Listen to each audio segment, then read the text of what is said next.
The court rejects Bahamar's bankruptcy application. Bahamar losing its bid today to have the Bahamian court recognize its bankruptcy Chapter 11 order filed back in June in a U.S. court. The ruling handed down this morning, leaving behind various questions regarding the way forward for Bahamar and its employees. Fern Carey has more.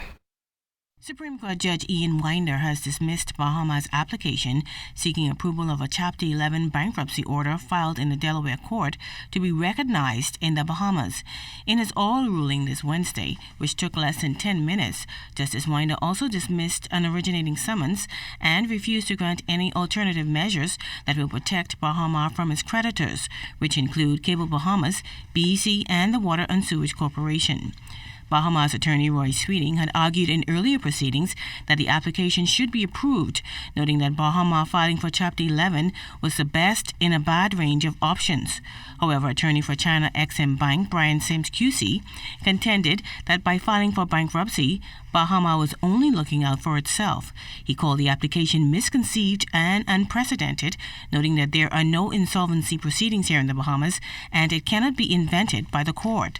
Minister of State for Legal Affairs Damian Gomez, who appears on behalf of the government, also argued earlier that the application was misconceived in seeking recognition of foreign proceedings as primary insolvency hearings when the Delaware order only provides for the recognition of a foreign representative. We spoke to attorney Brian Sims outside court. This decision is correct, and the judge will give his reasons shortly, and I think that's the time for comment. The government, which is said to be owed some $59 million by Bahamar, has moved for liquidation of the company, with winding up petitions for some 14 companies. The hearings regarding the liquidation of the multi-billion-dollar Bahamar resort are expected to take place on July 31st. Now, Justice Ian Winder will give the reasons for his decision in 2 weeks' time. Fern Carey, ZNS Network News. Thanks, Fern. Well, the government welcomes Wednesday's decision by the Supreme Court to deny Bahamar's application for recognition of its June 29th American Chapter 11 bankruptcy filing. In doing so, the Supreme Court vindicated the government's position, indicating it will provide the detailed reasoning for its ruling within 14 days.